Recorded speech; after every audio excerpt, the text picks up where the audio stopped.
ich bin Jamie und ich bin hier in der Nähe von Mangetepopo Hütte und es ist der Start der Tongariro Crossing oder Tongariro Überquerung, wie man auf Deutsch sagt. Also, denn der Weg geht in diese Richtung hier zwischen dieses Berg hier heißt Narahoe und Tongariro, das unter die Sonne geradeaus ist. Und ich gehe zwischen. Und normalerweise mache ich Vlogs auf Englisch, weil es ist meine Muttersprache, aber ich habe viel Deutsch gelernt und dachte, warum nicht auf Deutsch? Also ich kann es vielleicht machen. Vielleicht in dieses Video für meine Grammatik und ja, so Dinge wie ich spreche die Wörter und so weiter. Ich bin nicht fließend, okay? Ich versuche trotzdem, aber ja, vielleicht muss ich erklären etwas, wenn ich den Begriff nicht weiß. Ja. Eine der ersten Merkmale, das man sieht, wenn man die Tongariro-Überquerung anfängt, ist dieses Hügel hier. Es heißt Pokekai Kore. Ich glaube, ich habe das richtig versprochen. Es bedeutet Hügel der Mahlzeit der Ratten. Es hat eine interessante Geschichte, weil hier war eine Befestigungsanlage für eine Stamme, die existiert heute noch nicht. Und die heutigen, also die aktuelle Iwi oder Stamme hat es übernimmt und dieses andere Stamme fast völlig zerstört. Und mit diesem Namen Hügel der Mahlzeit der Ratten bekommt man einen ganz grausamen Eindruck davon, wie es nach dieser Schlacht angesehen haben muss.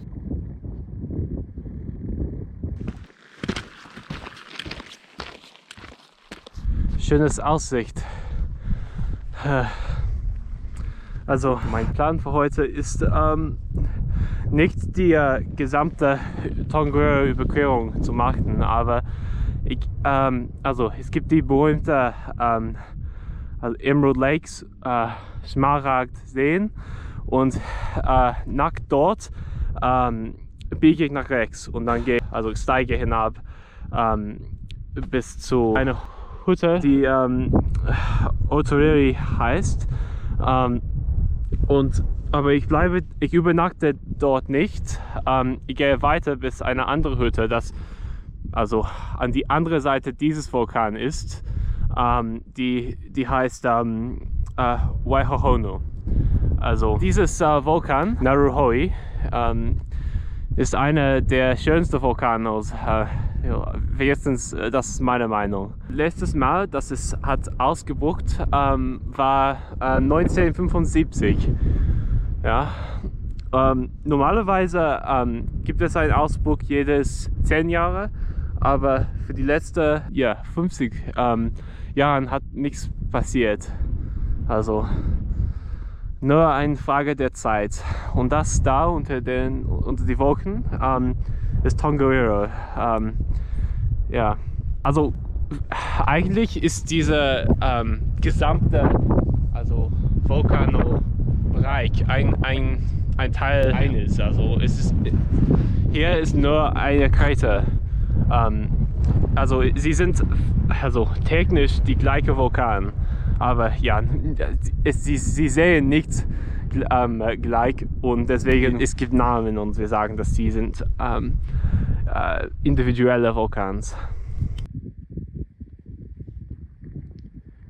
Dieses Vulkan Narahoe es ist eigentlich nur 7000 Jahre alt, wenigstens den heutigen Form. Also früher, wegen der Eiszeit, gab es ein viel größeres Vulkan auf diesem Ort. Es war vielleicht, ich habe gelesen, dass es war 3000 Meter. Heute ist das nur 2200 Meter, also viel größer als heute. Vielleicht jetzt ist das beste Aussicht. Also heute, das Wetter wird sich viel verschlimmern. Ja, super schön. Nicht so viel Schnee heute, zum Glück. Ich habe die Zubehör für Schnee, aber mit der ist, also du kannst sehen, die Wolken bewegen sich super schnell und das meint, dass es gibt viel starkes Wind. Und, ja, ich hoffe, es ist möglich, über die höchste Punkt zu wandern, weil ja, ich will nicht zurückgehen.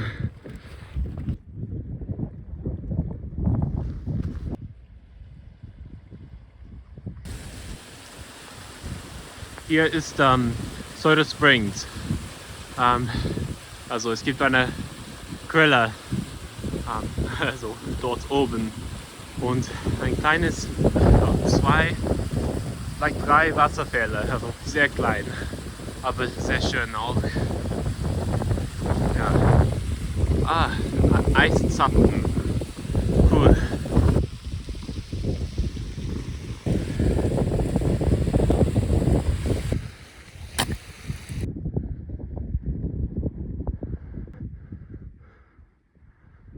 Tongariro zeigt sich ein bisschen. Ich glaube, das ist in der Nähe von der Gipfel.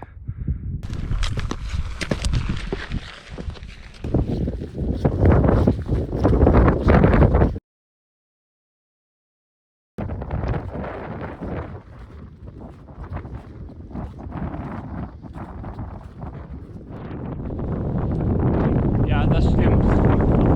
Also noch bei die andere Richtung. Dieses Weg, das ich habe schon gewandert, ist, also man muss fit sein, aber im Sommer, wenn das Wetter gut ist, also du brauchst nicht zu viel Zubehör, aber jetzt natürlich braucht man viel, weil Schnee, Eis, Wind, Nebel und so weiter kann sehr gefährlich sein.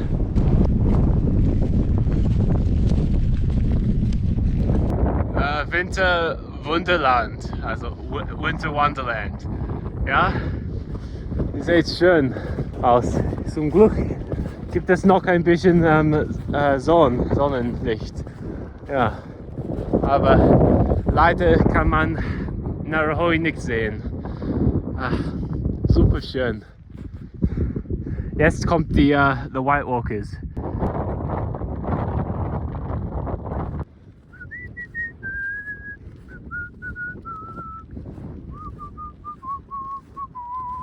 Der Südkrater des Tongariros hier, es ist super flach. Ich vorstelle, dass also hier ist ein großes Ort für eine Autowerbung, also super flach, großes Bereich, schönes Aussicht und so weiter. Ja. Und es ist gut, dass es gibt Schnee am Boden. Weil normalerweise, wenn es über 0 Grad ist und es noch Winter ist, ist es sehr schlammig hier. Also vulkanisches Ton.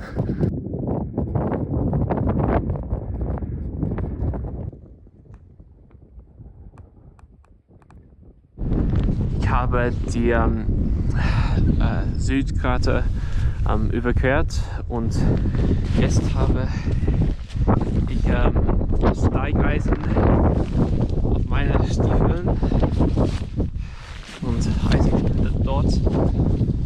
Und jetzt bist du im Gipfel des Ortkrater. Also es ist nicht so windig, wie ich habe früher gedacht. Das ist toll. Sehr schön.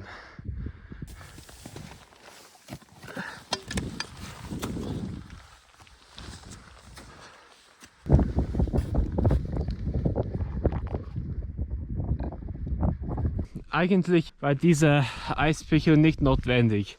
Also es gibt nicht so viel Eis. Das ist gut. sogar die Sonne scheint. Super. Sogar in der Mitte des Nebels ist es noch schön. Heute ist der Schnee nicht so schlecht. Also es ist Pulver und nicht so tief. Und das meint das. Also diese Steigeisen war nicht notwendig.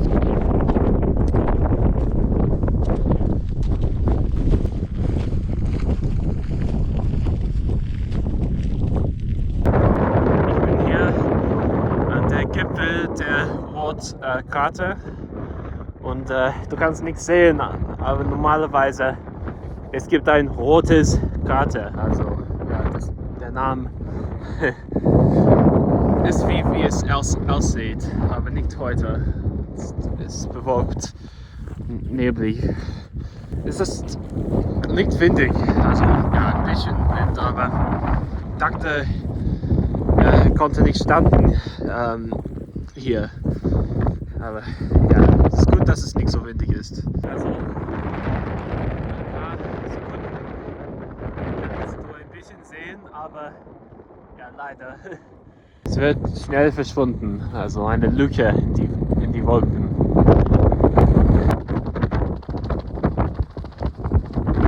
Obwohl es hier gerade sehr neblig ist, also es ist gut, hier zu sein ohne eine große Linie Touristen, Tausende von Leuten, die Schmaragd sehen wollen. Ja. Und hier, ich erinnere mich viele Mal, dass es gibt, also mindestens, du kannst vorstellen, also 50 Leute nur in diesem Bereich. Ja. Kann sehr nervig sein. Ja, ich fühle mich sehr gut. Eigentlich war heute viel besser, als ich habe vorgedachtet.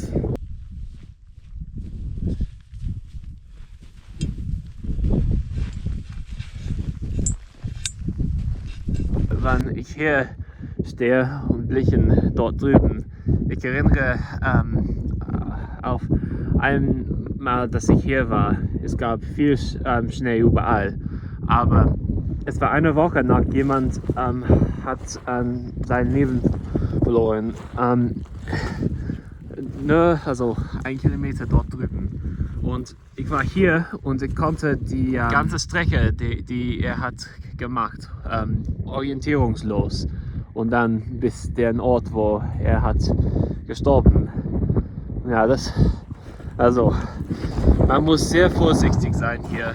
Er hat kein Zubehör, keine Wärmekleidung mit ihm und es war eine sehr schlechte Idee, hier zu wandern. Aber sogar mit Zubehör und alle die Sachen, die ich habe mitgebracht, ist es sehr gefährlich hier. Manchmal, also Mitte des Sommers, also wenn das Wettervorhersage sagt, dass es gibt schöne Wetter, also ja, es ist sehr unwahrscheinlich, aber insbesondere im Winter oder sogar Oktober, es kann sehr gefährlich sein.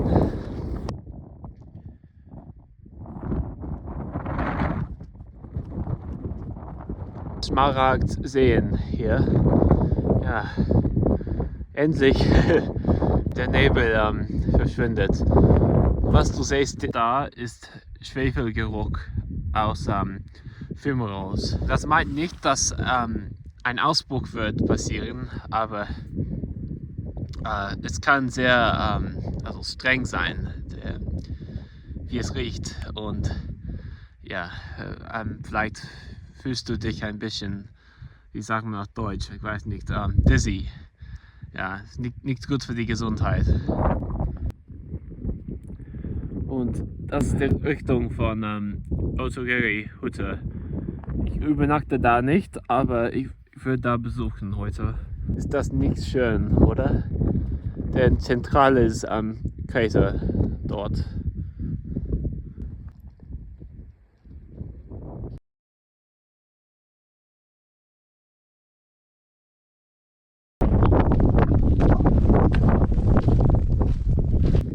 Ich stande jetzt auf Eis. eine der Seen. Ich gehe nicht weiter. Jemand hat weiter gelaufen, aber nein, mag das nicht.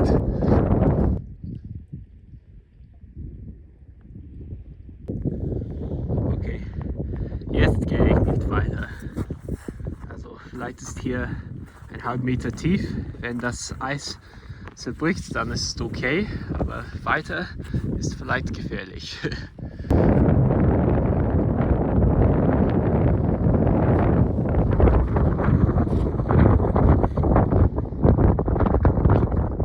Die Sonne scheint. Ich habe das nicht erwartet.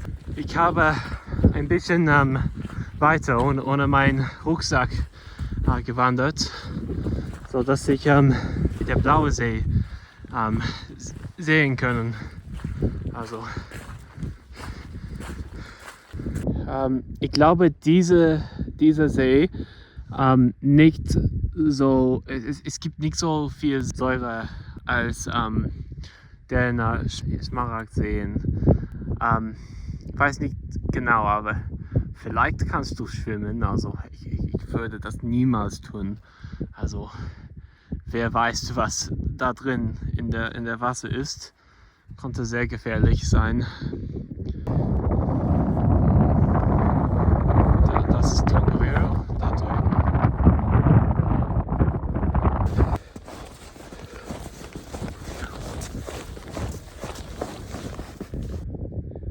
Ich gehe in Richtung Waihohonu. Ja, 4 Stunden, nicht so weit. Sehr schön.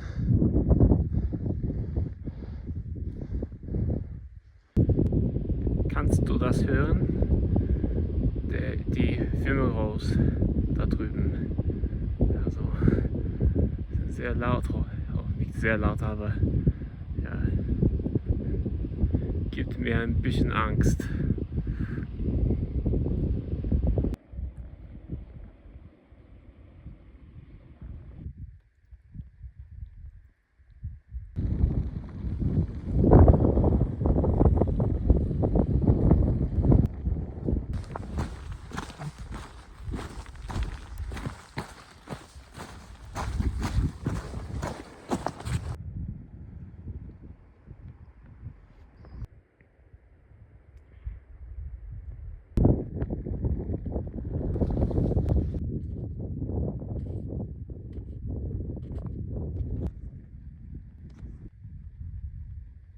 Ich bin unterwegs nach Otoreri und schau mal auf diese Sand. Also es ist wie ein Wüste.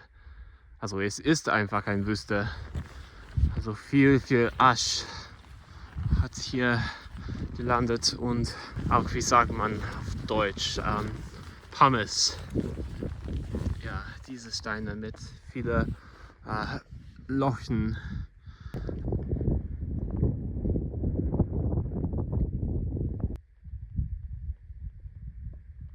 Jetzt ist fast die gesamte Vulkankegel in Sicht, aber leider nicht wollig.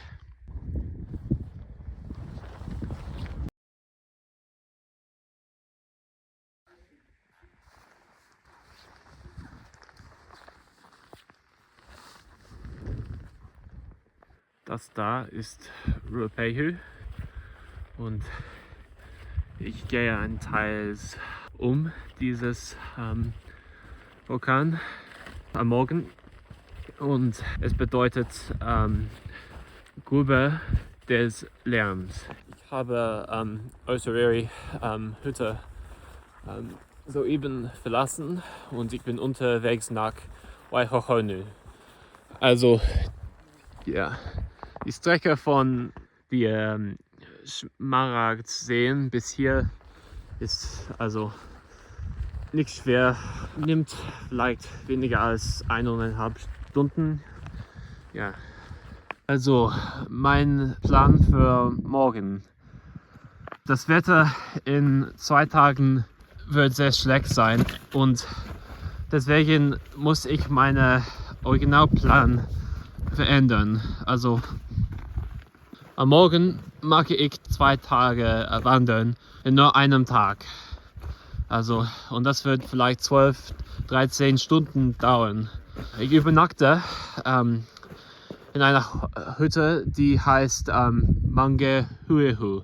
Weiß nicht, was was das bedeutet, aber ja, das ist an der südlichen Seite von Ruapehu.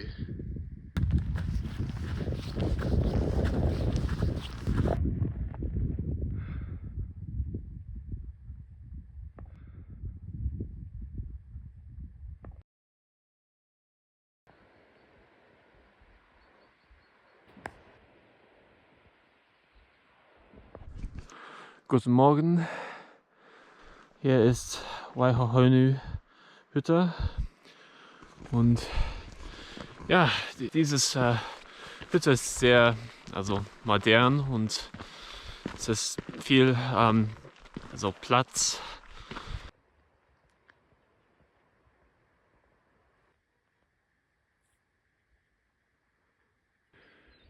Da drüben ist der Ruapehu, wo ich plane teils zu wandern heute. Und hier ist eine schöne Quelle.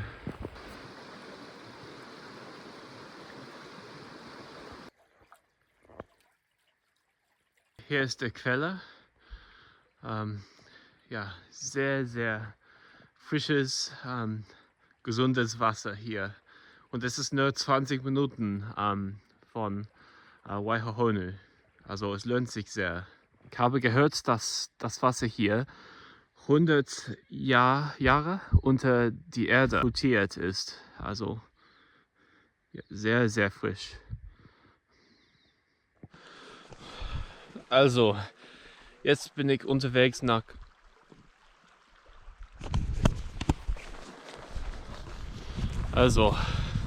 jetzt bin ich endlich unterwegs nach Rangipo, wo ich nicht übernachte, weil das Wetter am Morgen schlecht ist, aber vielleicht Mittagessen essen. Dieses Weg von Waihohonu bis Rangipo ist es ist schwer, weil es gibt zu viel Eis und Schnee. Also einmal für mich es hat 13 Stunden genehmt, diesen Weg zu wandern. Aber das war, hier sogar gab es ein halb Meter Schnee. Und teilweise hat der Schnee 2 Meter oder 1,5 Meter dick. Und es war nicht hart, sondern weich. Und deswegen war es so schwer zu bewegen. Ich hatte keine Schneeschuhe und deswegen es dauert sehr lang. Und ich war sehr müde nach das. Aber heute wird das kein Problem. Es wird vielleicht 5 Stunden, dauern, ja, ich glaube 5 Stunden, aber vielleicht mag ich mehr Pausen, weil ich muss eine weitere 6 Stunden wandern nach Rangipo. Und deswegen, vielleicht ist es besser, wenn heute 16 Stunden ist und ich gehe langsam, weil ich will mich nicht verletzen. Interessantes Merkmale von Winter in dieses Nationalpark ist Hohlfrost. Weiß nicht, wie man es auf Deutsch sagt, aber sieht aus wie Gras. Interessant.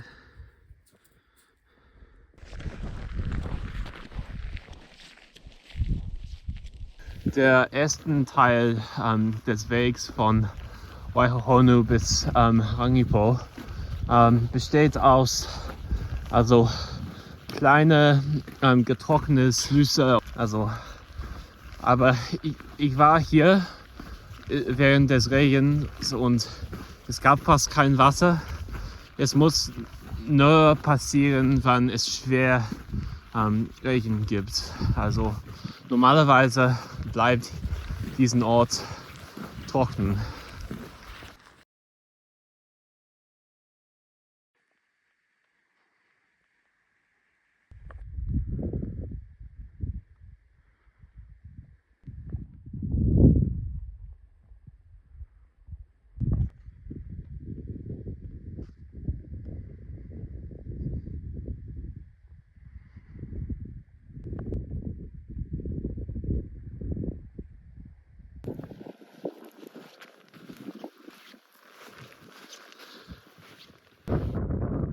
Also gehe in diese Richtung.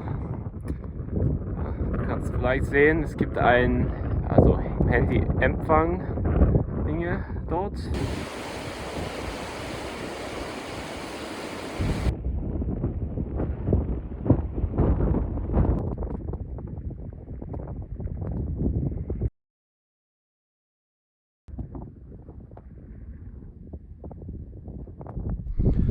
Also ich habe fast halb der Weg gewandert bis zu Rangipo. Hier ist eine Skifeldstraße. Also diese Straße geht zum Skifeld Tukino. Also es ist auf der Ostenseite des Ruapehus.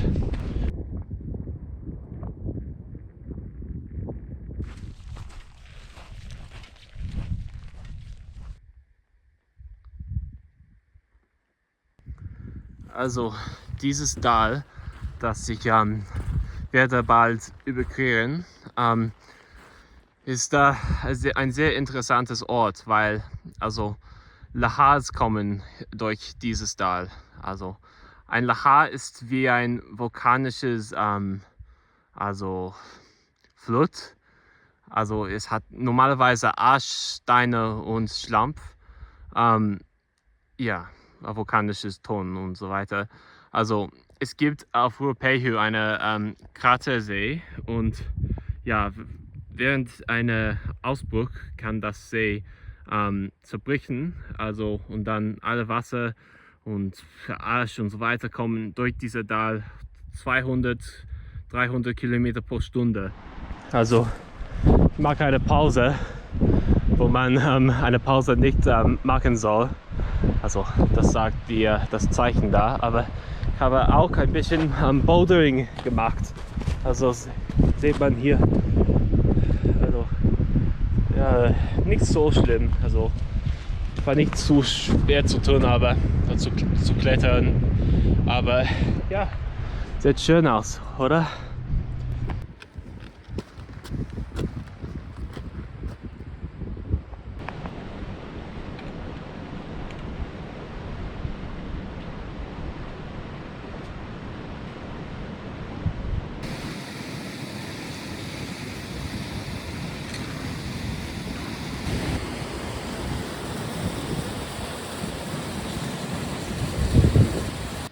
Nun habe ich diese Schwenkbrücke überquert und ja, dieses Tal. Ich möchte nicht hier während ein Lahar sein, also.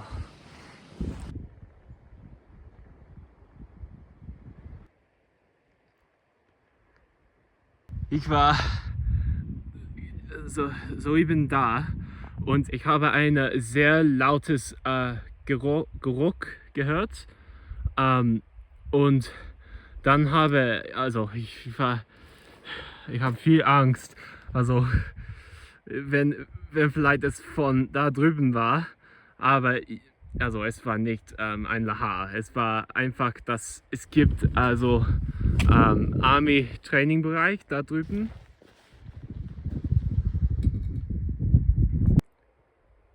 Interessantes Klippenrand dort drüben.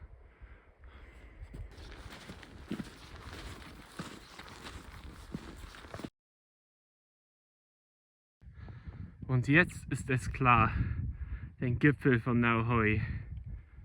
Sehr schön.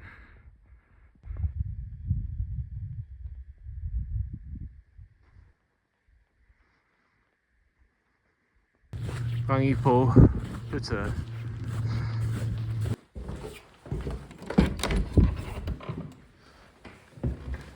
Hier ist Rangipo Hütte. Ja. Sehr bequem. So, jetzt gibt es viel Holz. Es muss, vielleicht haben diese Holz soeben geliefert. Ich habe ein bisschen empor geklettert. Ja, das ist Rangipo Hütte. Ja, 6 Stunden wandern. Ich ich habe das noch. Ich habe nur 5 Stunden und 30 Minuten gemacht. Also ich bin nicht halb weg und es ist fast 3 Uhr nachmittags. Es wird sehr spät, wann ich endlich in der nächsten Hut bin.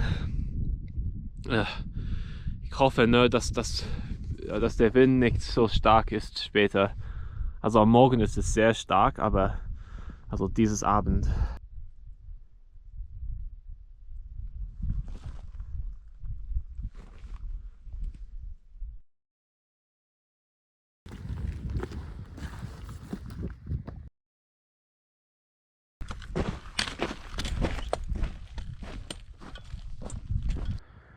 Also dort gibt es eine Schwenkbrücke und nach ich es überqueren, gehe dort und dann, ich glaube hier, ja hier, die andere Seite dieses Tal. Das wird vielleicht 1 Stunde dauern. So viel hinab und emporsteigen.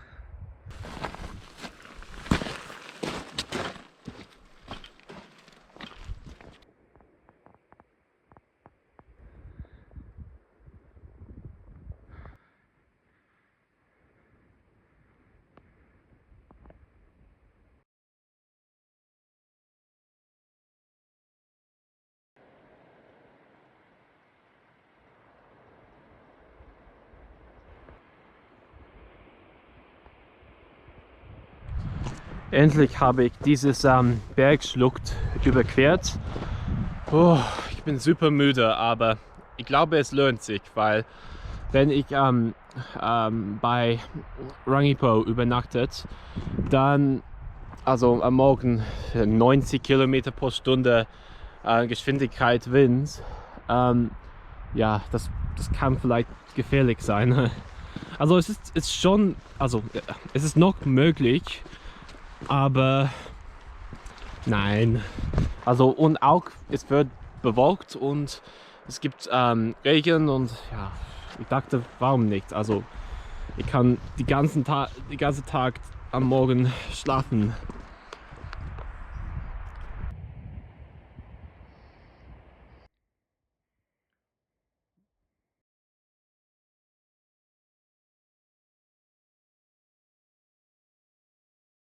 Ich bin fast da, aber ja 2 oder 3 Kilometer, nicht so weit. Ich bin müde, aber nicht so müde, wie ich dachte.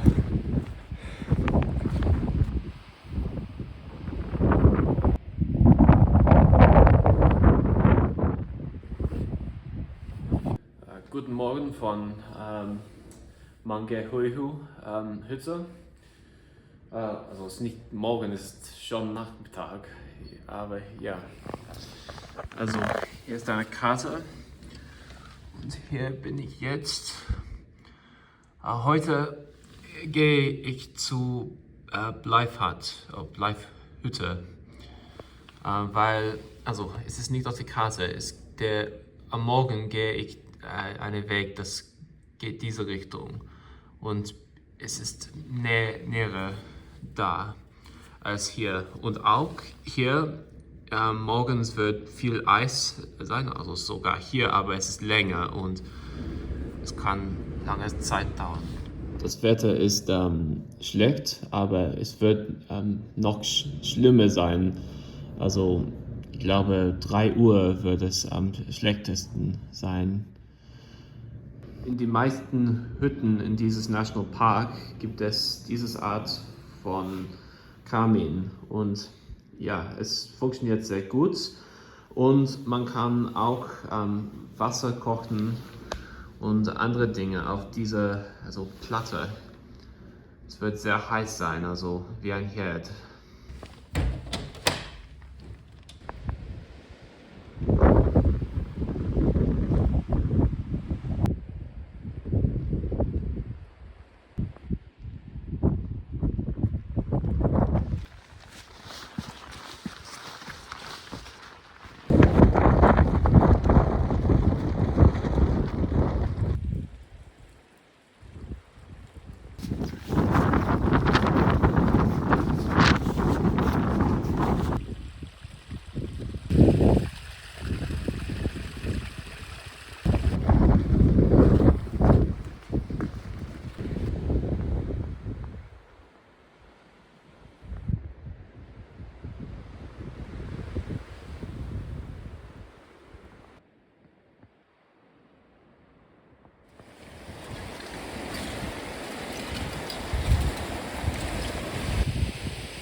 wenn ich nicht vorsichtig bin hier, bekomme ich einen Darwin Award.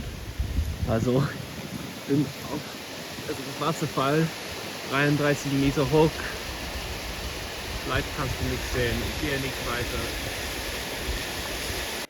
Okay, ich bin fast da. Wetter ist nicht so schlimm, aber das ist vielleicht, weil ich bin im Wald.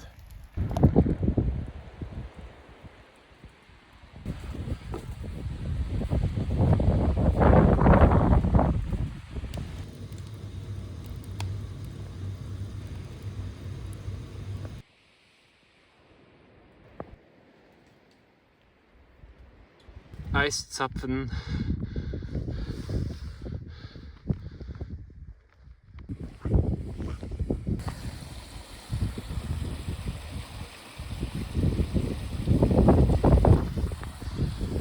Also, guten Morgen. Gestern habe ich nicht so viel nachmittags und also ich habe nicht so viel gefilmt, weil ich war nicht allein. Es gab eine andere Person in der Hütte. Ja, der Wanderweg gestern war gut. Also es hat 2 Uhr 15 Minuten gedauert. Heute ist mein letzter Tag dieses Wanderreise. Ja, ich gehe dort zu Orkuni und dann bis Wellington. Also, ich hoffe, dass dieses Video war gut und hilfreich und ja, auf Wiedersehen.